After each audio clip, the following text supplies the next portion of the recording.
Alright, Brent Porcio, TopVelocity.net. Going to do a pitch analysis here, Jared. Going to pair him up with a Sao, this a Japanese pitcher who I've used many times on analysis.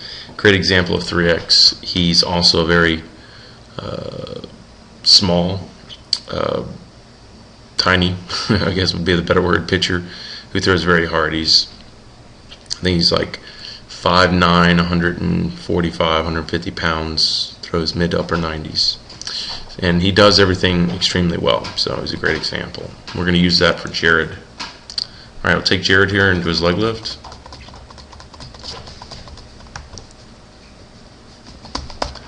Let's take a Sao here and do his leg lift. Okay, so notice how, high velocity pitchers, they establish their movement initially really well, meaning, following their lift leg, they have a good reaction in the lift leg, pulling away from the front hip, which is closing them off, allowing their their front hip to lead the way. Also, closing off their shoulders, getting their weight inside their drive leg, taking the force vector down as that front hip moves. We can see here Jared is kind of crouching here, everything balanced over the lift leg, kind of caught up in that traditional balance position. Even though he's closing off, he's still not really moving. High velocity pitchers, they move early and they continue to move and accelerate well through their delivery as they, of course, sync all their movements up together. So Jared, ultimately, coming into your leg lift here, you don't want to rotate as much as you want to start moving. Take that front hip or start shifting your momentum forward and allow that to pull your lift leg back. Let's take you to your load. So you can see you push the hip out, but there really isn't much forward movement. It's more of a kind of you're dipping and still crouching over. Trevor Bauer does this, but he's still moving forward. At this point in his delivery, he still wouldn't have his drive leg or his head balanced over his drive leg. So you got to make sure that not only are we leading with the hip, but you're taking momentum with it. So your head should be inside the drive leg here, shoulders, front hip leading, and force vector starting to move down to that linear position.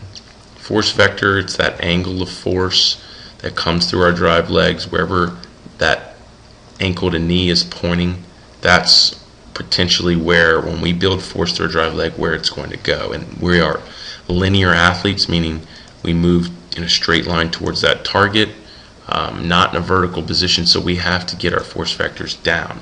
So high velocity pitchers are good at getting it down and getting it in position before front foot strike. So watch his Sao. You can see as he starts to really lead and kind of move down and forward and down at the same rate, as he builds momentum and flexion, and he peaks both of those, or he hits that optimal load position where that force vector is not only linear, shooting to that front hip is a good position like it is here, but also that was the point of peak flexion, the point where his leg, he came down in a load or squat position on that leg the same time that force vector got linear. That's what high velocity pitchers do well. That's what we're trying to do as well to move ourselves into high velocity category. And the way they do that, like I said, they start at this hip position here in their leg lift. They move forward and down at the same rate. Okay, so like I said, so those two key components come together. Linear force vector, good flexion. Also, they keep the front side closed even as it breaks out. And usually when the lift leg knee breaks the front hip, that's when they're in that perfect load position on the force vector, or with that linear force vector. So that would be the timing and the alignments of those movements. It's a good indication too when those movements occur that he's building good speed and that you've covered some distance off the rubber. Let's take you into your load. So your lift leg knee is now breaking your front hip, and you've barely moved your force vector. It's still very vertical. Your back head is still floating over your drive leg, which is still an indication you haven't built much momentum in your body. Now you're starting to take your force vector down, you're starting to move forward at this point, and you're opening your front foot before the force vector is in a good linear position, so you're putting it down. You got to understand that if we haven't put our force vector in this good linear loaded position, and our front foot is out front like this, and our front foot starts to open, this leg isn't going to drive if it's still pointing up in the air. So you're going to wind up getting stuck putting it down. The problem, if we put down before we achieve triple extension, which is our power component of a high velocity delivery, before we extend the ankle, knee, and hip flexor, which is very common of high velocity pitchers, they achieve that before their front foot lands. If we don't do that, we land with the dead back leg stuck on the ground, pulling down on this back hip. High velocity pitchers, it's proven that high velocity pitchers create earlier and more explosive hip rotation just at front foot strike. You're not going to create that early explosive hip rotation with a dead back leg pulling back on that drive leg or that drive hip.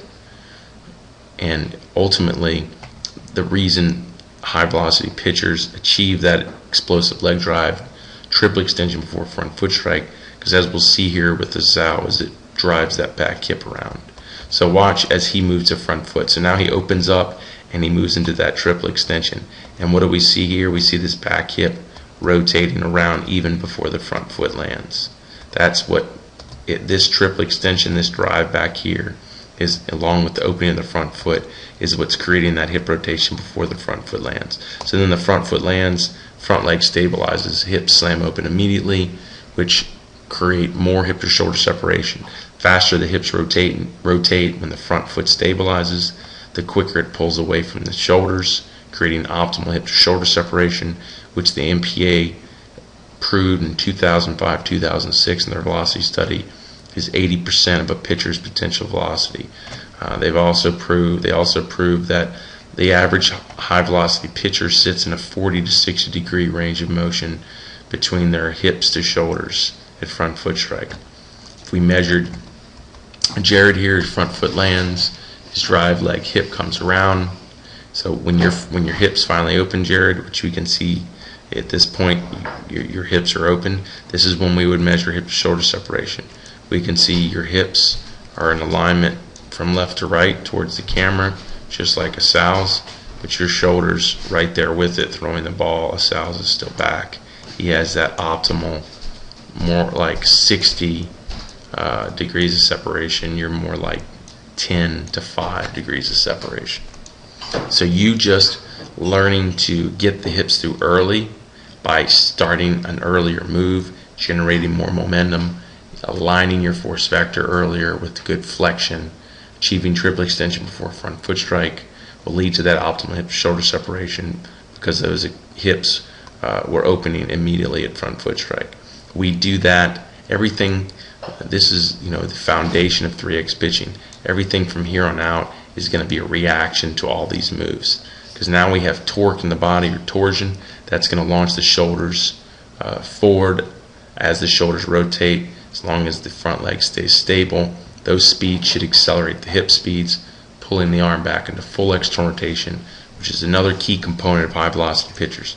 High velocity pitchers get not only more front leg extension during shoulder rotation, but more forward trunk tilt with optimal external rotation.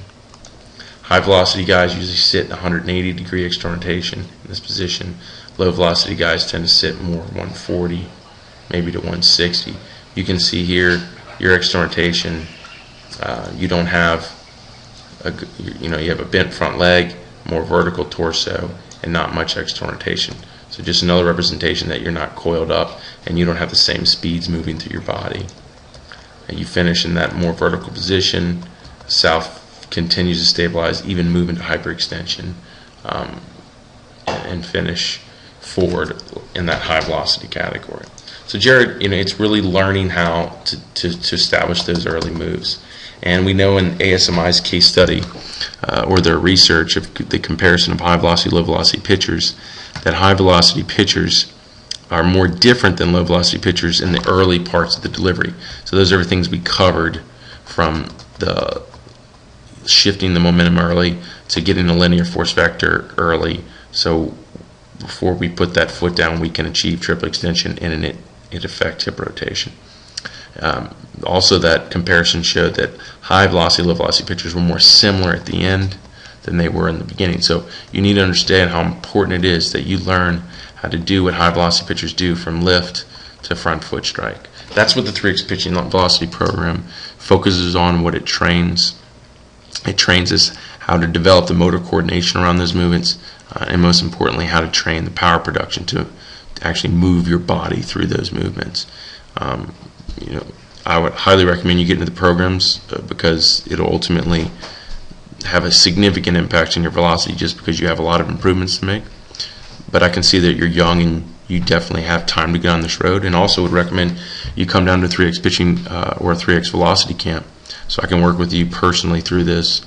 Just because you're young, if you definitely can get on track with this, on a path towards improving these key components, you're going to be a really exceptional pitcher. So appreciate you sending a video, and I hope this helps.